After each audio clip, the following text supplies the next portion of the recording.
isang malaking big shoutout sa mga Siraulo Nations worldwide natin dyan. Good morning ngayong araw. Anong oras natin ngayon? Mag-alas 8 na ng umaga. Tayo na sobrang daming... Hindi naman sobrang dami. Pero may mga umiyak doon sa naging content ko kahapon patungkol doon sa... Anong take ko doon sa mga nagte-trending. Doon sa mga nauuso na live streaming ng sugal. Ayan. Ito yung naging content ko kahapon. Hindi naman siya nag-trend, hindi naman siya trending pa. 200k ano lang. Pero yung comments, yung mga comments, nagalit sila sa akin. Galit na galit sila. Dati daw, sinasabi ko, ayoko ng sugal. Wala, kasi tinitira ko daw sila rin doon. Hindi ganon. Hindi sa ayaw ko ng sugal. Dati pa, 2 years, parang 2 years na ako nagpo-promote ng sugal eh. Ang pinagkaiba lang ngayon, ang dami nagtataka, ba't sabi ni BBM, ban na daw yung Pogo. Pero kami nakapag-live stream pa rin kami nung nilalaro namin. Kasi regulated ho yun, yung nilalaroan namin. Diba? Tsaka, may dalawang bagay kasi. May dalawang bagay na secondary kung bakit nagpo-promote ng sugal lang isang influencer. Secondary, dalawang secondary. Kasi yung una, yung nag-iisang primary, pera, syempre. Yung dalawang secondary, mahirap kasi mag-vlog at the same time, madali mag-vlog. Mahirap mag-vlog ngayon kasi matalino na tao, tsaka hindi na kayo tatanggap nung basta-basta vlog lang na vlog lang. Walang gadget, walang pinupuntang ganto ganyan. 'Di ba? Hindi maganda yung quality. 'Di ba? Ngayon paano ma-achieve 'yun? Kasi kung iaasa mo 'yun sa sahod lang ng Facebook itself, hindi ho kaya 'yun. Para makabili ng gantong camera, makakain sa ganto ganyan, makapunta sa ganto ganyan, para may matuwa kayo, mapanood kayong maganda. Kailangan ho ng pera. Ngayon, ako, 2 years na akong 2 years akong nag-promote yan. Tumigil lang ako netong January, gawa ng sa di malaman na dahilan. Bumaba yung bayaran dyan. Bumaba yung abutan, bumaba. Hindi ko alam kasi hindi na natin i-drop name. May mga magkapatid na tumatanggap sila ng gantong presyo lang. Ngayon yung SRP, bumaba. Kaya netong January, tinigilan ko yan. Tapos neto lang, nagbalik ako netong ano ba ngayon? August? Neto lang, nung July, bumalik ako kasi andito na si Primo, Pinoy may-ari, tapos nagbabayad ng tama. So, bumalik ako, nagbalik loob. Hindi ako against kasi tangina 2 years nga ako. Pag-uwi ko ng Pilipinas, nagpo-promote ako niyan eh. Tapos sasabihin nyo, ayoko, may sahid ba kayo? Di ba? Pasilip lang konti sa vlog. Na-excite ako dito sa vlog na to. Ito. Hindi na tayo nakapagkape. Magmo-moist tong camera, syempre. Ang technique lang dito, bibilad lang natin ng konti.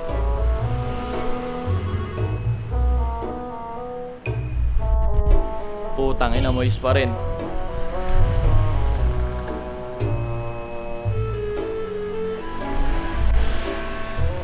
Okay, wala nang moist.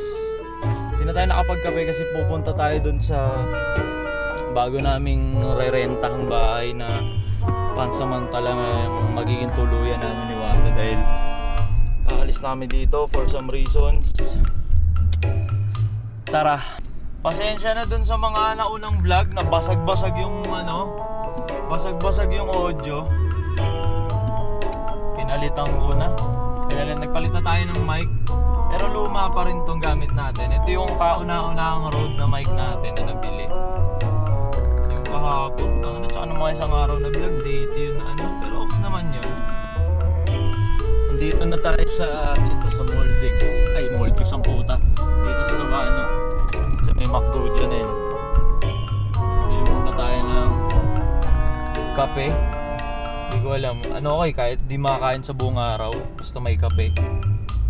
Hindi nanginginig yung tuhod ko ba?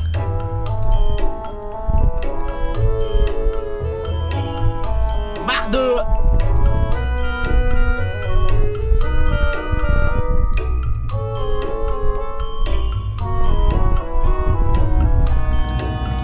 Alright na po, nakuha na natin yung kape natin at papunta na tayo dun sa bago naming rerentahan na magsisilbing pansamantalang bahay namin at bonus. Meron tayong Yapanit dito. Anong issue ngayon? Issue. Para may pagkukwentuhan tayo, issue. Ayun sa yung kay V-Wise. Yung kay Oh My Venus tsaka kay Wise, yung mga player ng Blacklist. Di ba may issue sila against with Tier 1 with Trike dun daw sa commission. Kasi pag management, ito sa mga di nakakalam, kung vlogger ka, public figure or gamer, professional gamer, tas under ka ng management, ang usual cut niyan 30 to 40%. Like for example, si management, pinasok niya sa iyo si Acer. Tapos si Acer babayaran ng 1 million yung ikaw bilang player or public figure, yung 400k doon sa management. Parang ganun yun. Hindi mo makukuha ang buo yun. Di ba? Ngayon ang ginigit noon nila Oh My Venus. Yung malaking cut ng nila Trike, parang 60% pa daw kumat sila Trike sa mga brands and sponsorships ng V-Wise or ng Blacklist. Alam nyo ito, magtutunog bias kasi kasi ako amplify ako eh. Di ba amplify talent ako eh. Yung amplify talent ay yung pinakamababang rango dun sa Tier 1. Kasi parang bago ako maging Tier 1 talent, yung ka-level nila Kong, nila Shehi, nila Bianca, nagpaparango yan. Nag-uumpisa ka sa amplify. Parang kumbaga yung pinaka-level 1. Amplify talent ako kaya magtutunog bias. Pero kung kung hindi nyo to ite-take as bias na na opinion, para sa akin maling-mali ho talaga yung doon, yung V-Wise doon para maglabas ng ganung statement. Kasi unang-una, wala ka naman choice, 'di ba? Nagpa-under ka ng management eh. Kahit 60% pa kumat yan doon sa 100% na papasok sa iyo, so be it. Kasi kung wala ka naman sa management, wala namang 100% nakakatan. Diba? Sa mga hindi ho nakakaalam diyan, kung isa kang public figure, isa kang vlogger, isa kang content creator, kahit gaano ka kasikat, kahit 10 million followers ka pa, kahit 20 million followers ka pa, kahit super duper famous ka pa dito sa earth, kung wala ka sa management or wala kang handler or hindi kami na-manage ng kung sinong organization or kung sinong tao, wala hong matibay na brand ang makikipag-transact sa'yo. Real talk ko yan.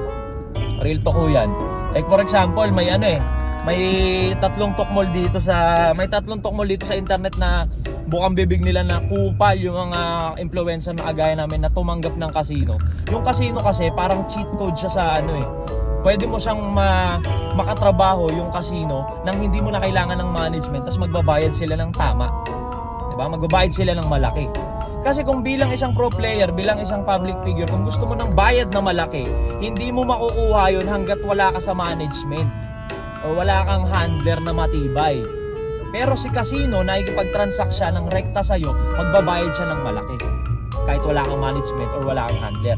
Ngayon, balik tayo dun sa pro player. Diba? Masyadong mataas yung naging tingin sa sarili nung V-Wise na ang daming malalaking brands and sponsorship daw ang naipasok nila sa Blacklist. Diba? Tapos ang laki daw kumat ng Tier 1 or ni Trike. Dahil na unang-una, wala kang makukuhang malaking brands and sponsorships kung wala kang ang handler or wala ka sa matibay na management. So kahit kumat yun ng 50%, 60%, tangina may 40 ka kesa wala. Kasi ganun lang yun. It's either hahatian ka ng management or wala. Kasi ganun walang brand ang didikit sa'yo. Like for example, ganito. Sikat na sikat ka na tao. O kaya, pro player ka, sobrang galing mo maglaro. Diba? Ang pwede mo lang kitain sa internet, yung in-stream ads, kung may ads ka sa Facebook or sa YouTube, yun lang. Tsaka kung may sarili kang brand na in-establish, clothing, cosmetics, yun lang. Pero yung mga brands na malalaki, like for example, kay Lakong, yung Mountain Dew, yung Acer, yung Maya, hindi ho yun nakipag-transact kay Lakong ng ganun-ganun lang. Under sila kung ng management, yung Team Payaman may management yun, may handler yun. Diba ngayon, kahit gaano ka pa ka pro players, kaya nga tangin na ito, real talk, sobrang daming pro player na magagaling talaga maglaro sa buong Pilipinas. Hindi lang sa buong Metro Manila, sa buong Pilipinas, na masasabi natin mas magaling pa sa mga nasa pro scene ngayon. Pero wala sila sa pro scene, wala silang spotlight. Bakit? Kasi wala silang handler. Wala silang management. 'Di ba? Kaya kahit gaano ka pa kagaling, kung wala kang management, walang brands and sponsorship na papasok sa iyo. Kaya yung ginigit ng V-Wise na sobrang laki ng brands and sponsorships na naipasok namin sa blacklist. Kaya may pumasok kasi nasa blacklist kayo. Kasi nasa tier 1 kayo. Kasi may management kayo. Di ba? Walang kakatan na 100% kung wala kayo sa management. Ang makukuha, ito, real talk to. Ang makukuha lang ng isang sikat na public figure or ng isang pro player, pag wala ka sa management or wala kang handler, ex-deal lang, barya-barya lang. Like for example, ganito. Pro player ka. May tindahan ako ng gadgets. Bibigyan kita ng Acer laptop. Sa akin galing yun. Sa tindahan ko galing yun. O promote mo yung tindahan ko, bibigyan kita ng laptop. Galing yun sa tindahan ko, galing yun sa akin. Hindi yun galing kay Acer mismo. Pero kung gusto mo na si Acer mismo yung makakatrabaho mo, kailangan mo ng handler. Kailangan mong magpa-under sa kung sinong matibay na management. Diba? Natatandaan nyo, Chongdo days. Diba? Kaya naging malupit palalo sa mainstream sila kung kasi nag-stream sila sa Twitch under ng tier 1. Anong pinobroid sa kanilang tier 1? Binigyan sila ng condo, binigyan sila ng maayos na gaming environment. Kaya nakapag-stream ng maayos yung Team Payaman. Under sila ng management. Kaya sila mas yumabong ng yumabong. Kasi kahit gaano ka kasikat, yung tatlong tok mo dito sa internet na hindi ako tatanggap ng casino, gusto ko malinis yung pera ko. Kaya sa mga brands dyan na gustong makipagtrabaho sa akin, baka naman. Tangina, kahit lumawit yung lalamunan mo, kakasigaw ng baka naman. Kung wala ka sa management or hindi ka hawak ng kung sinong handler na matibay, kahit lumawit yung lalamunan mo, kakabaka naman, walang makikipagtrabaho sa'yo. Bakit? Ang tinitignan ng mga brands na malalaki, yung professionalism mo. Sino ka ba? Hindi ka under ng management, di hindi ka pala sumusunod sa rules. Kasi para magpa-under sa management, lunok dignidad yun eh. May boss ka na naman, may susundin ka na naman, may rules to obey ka na naman. Kasi pag binigyan ka nila ng brands, ng management, may mga deliverables, kailangan mo sundin yun. Diba? Wala akong matagumpay dito sa internet nang stand-alone lang sila. Lahat under ng management. Kahit yung Kapinpin, under ng management yun. Kahit si Joel, malupiton. Si Bossing, may nagmamanage yun dun. Akala nyo ano lang yon? 0 to 100, drugs to riches na sila lang, stand-alone. Hindi, may nagmamanage yun dun. Para kakabitan ng mga big brands, kailangan mo ng management na matibay, hindi lang basta kung sino-sino. Or ng handler na matibay, hindi lang kung sino-sino. Di ba? Para dun kay Laomay Venus, sa side 2 ako ng management doon. Tunog bias, di ba? Kasi amplify ako. Kaya nga ho kami nagpapasakop sa management para pasukan kami ng brands eh. Di ba? Kasi ganito yan. Pro player ka, streamer ka, or public figure ka. Gusto mo ng malaking bayad, hindi mo makukuha yun kung wala ka sa management or wala kang handler. Pero si casino, hindi niya kailangan dumaan sa management na nakikipag-transact sa'yo. Rekta. Magbabayad siya ng malaki. Kaya marami sa streamer, marami sa public figure ang tumatanggap ng casino. Kasi kahit wala kaming management, wala kaming handler, pwede kami makapag-transact, i-Gcash nila sa amin yung malaking bayad. Di ba? Ayun yung pag-utilize mo sa kung anong meron ka. Hindi yung sinasabi nila, easy money kasi yung casino eh. Tangina mo, easy money? Hindi ka naman babayaran ng casino ng malaki kung wala kang malaking followers eh. Yung followers ba yun? Pagising mo, million followers ka ba? Hindi. Pinagtrabahuan mo yun, so walang easy money dun. Bobo ang puta. Yung tatlong talk dito sa internet, easy money daw yung casino, ayaw daw nila yun. Easy come, easy go daw. Anong easy come, easy go? Anong easy money yung casino? Hindi ka babayaran ng casino kung wala kang malaking followers. Yung malaking followers ba, inisihan mo lang ba yun? Yung trabaho mo ng taon-taon yung tanga. Kaya bayaran ka man ng casino ng malaki. Pinagtrabahuhan mo yun, bobo. Hindi ka ba nag-iisip? Mga di nag-iisip ang puta. Dito na tayo sa CGJ. CGJ Aluminum. Sila yung titira ng mga binta-bintana nung lilipatan namin doon. Sila yung titira, sila na rin yung magpipintura lahat, sila lahat. So, sama natin, dadali natin sila doon sa bago nating lilipatan. Galing. Wow. Medyo old school kasi yung mga bintana nung lilipatan namin ngayon. Papatira natin doon ng mga nag-aluminium. Sliding window. Papa-sliding window ba? Tapos papapintura natin yung bahay para maaliwalas pa. Diba? Ayun na yung sikreto eh, di ba? Pasigaw-sigaw ako sa internet. Kailangan pagising ko maaliwalas para yung sigaw ko solid.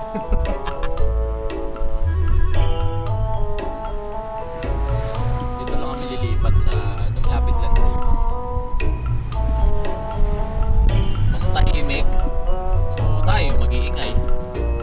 Bossing, good morning! Chip, paano kaya ang atake dyan? Kasi may kasama ko yung mga taga nag-aluminum dito sa gilid. Papayos ko yung bintana eh. Dadaling ko lang sila doon, tapos babalikan ko sila sa hapon. Yun sa bahay. Sila gagawa? Po? Parang, kasi pipinturahan mo pa, maraming gagawin, mga, yung binig. Okay, saan ako pupunta? Saan ako pupunta? Pwede ko na silang isama muna doon. Maganda to. Actually dito sa lugar namin. Yo! Walang sticker. Eh, ito. Ay talaga na yung ano na to eh. Mabait. Tanga na may camera eh. May camera eh, plastic lang. Plastic lang. Sama mo ko dyan. Shoutout mo naman yung mga SP Trapper Toda. Ikaw, shoutout ko. Oh, shoutout dito kay Boss Ato. Pati dito sa SP Trapper Toda. Manchi Chicks. Kapitan mo lahat ng tricycle, ang dami dyan. Sumunta kay Wanda. Dito lang, may titirahing bintana. Dito sa lugar namin, ito yung parang pinaka-ideal na neighborhood. Salamat Yes, po sir. sa sticker. Ito yung parang pinaka-ideal na neighborhood kasi sobrang tahimik, sobrang payapa. Pakita ko sa inyo mamaya yung lilipatan natin. Go! Sticker. Thank you. Ride safe. Naglag sila doon yung mga gagawa. Kukuha tayo permit pala. Andito na tayo sa bago naming lilipatan. Ang ganda, malawak yung parking ko rin pa. Luma, pero subukan natin gawin presentable yung loob. Ilabala. Ilang kayo pa? May mga lisensya kayo, pre-ID. Sige, hingin ko. Iwan ko. Punta ako dito. Bali, 4 kayong gagawa. Kasi sila, ikakabit lang daw yun, di ba? Sabi niya? Oo. Sige. Ito isa, wala pang ID. Tae! Tae, tara! May rentahan lang po namin. Pero wala. Anyway.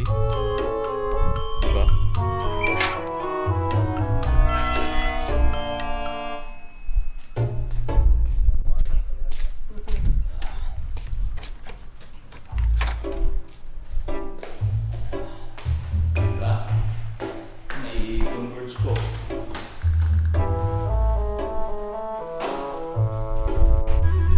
Tas maliit lang. Sakto lang sa amin ni Wada. Kung maging studio ni Wada, studio niya. Kwarto namin. Diyan ako ng computer at pupuntin. Anong una yung titirahan, pre? Sobrang lawak ko. Wala naman kailangan parking. Parking. Dahil sa television, parking dito. Siyempre kakapit ko pala, problema to. Slide natin pag ganun kasi sasahid yung Corolla dyan. Pero ito dito sa lugar namin, ito parang pinaka-ideal na. Sige, para vlogger na vlogger, house tour. House tour. Pero di pa ayos eh. Ayos na natin yung house tour. Sa labas pwede akong maglagay ng ring. Tawag ng parking. Pagpasok mo siya agad. Gagawin natin ano to, creative studio to. Gagawin natin creative studio. Kasi yung living room agad, maliit lang. Tapos, dapat mo maliit lang. Studio to ni Wada, syempre.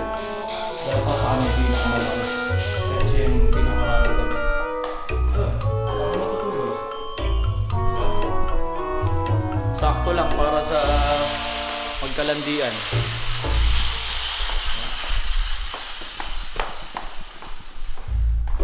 Yun yung magiging kakalabasan.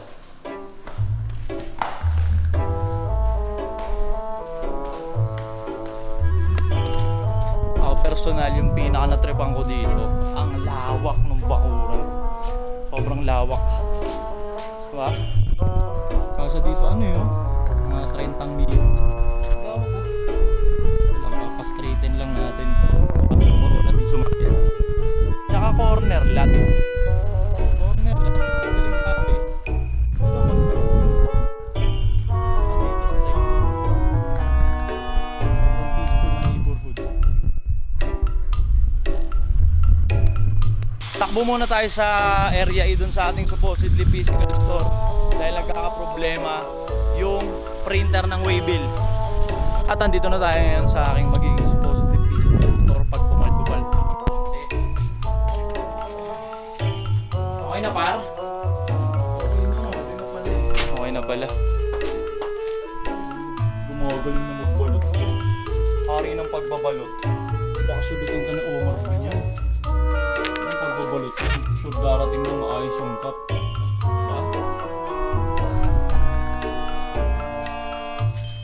Bakit? Ayun na yung mga orders nyo. Save kay Bossing. Yan, Bossing, thank you ha. Yes, sir. Balik tayo dun sa CGJ Aluminum. Pipili tayo ng salamin.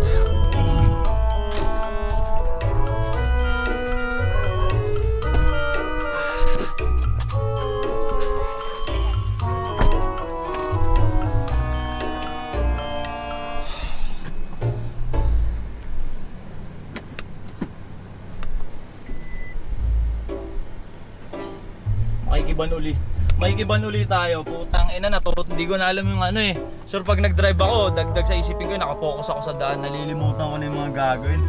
Ang dami ginagawa! Ang talaga yun eh, gusto mo ng madaming pera, kaso madaming ka rin gagawin. Madaming ka rin iisipin. Ha! Pag wala akong naisip na layout ngayong Sabado-Linggo, yun na lang, ibato natin yung PRDR mo na para hindi natetenga yung pera.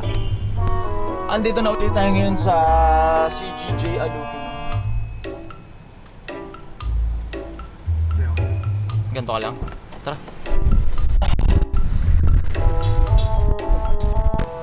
Bossing, yung tao po, si Madam.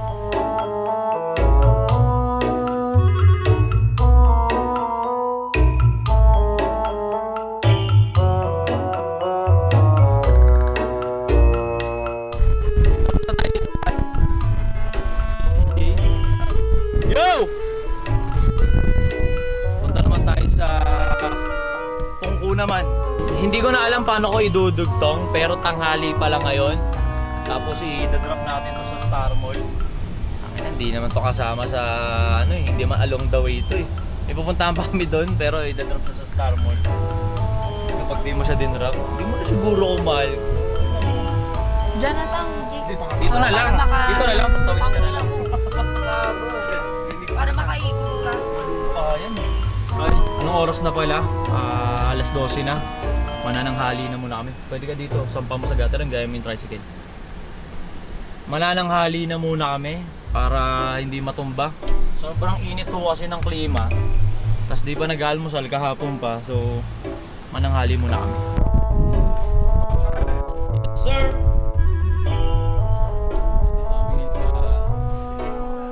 Kambingan ni Sir. Kambingan ni Sir.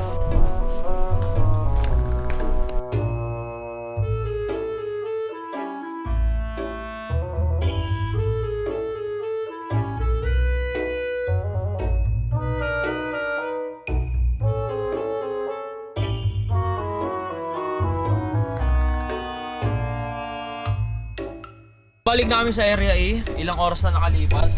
Ilang oras na? Hindi mo makikita. Ayan, alas 2 na. Alas 2 na. Alas 2 na. Matapos namin kumain to kay La Sermel, may nilakad kami. Nag-comply kami ng BIR nung Pangit Lives Matter. The Pangit Lives Matter, siyempre. Balik kami ngayon At andito na ulit tayo ngayon sa area A.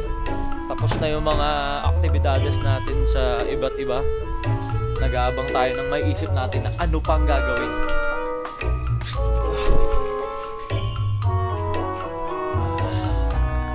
Ito yung nagbabalot ng mga binibili nyo. Kaya pag walang sticker, kasalanan itong gago na to. Ano mo kami, no? Ha? Di makalit.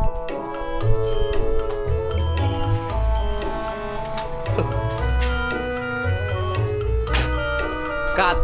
Ayan o, gusto mo resibo? Jewel. Resibo. Sibo. Kulang nga binigay mo. Kulang! Ha? 5-3. Ay, bigay ko sa resibo. Dito ako sa area eh. Pati yung star! First day niya ngayon. Pati yung star! First day niya. Ganda ng Bakit mo yung star? Pati yung star?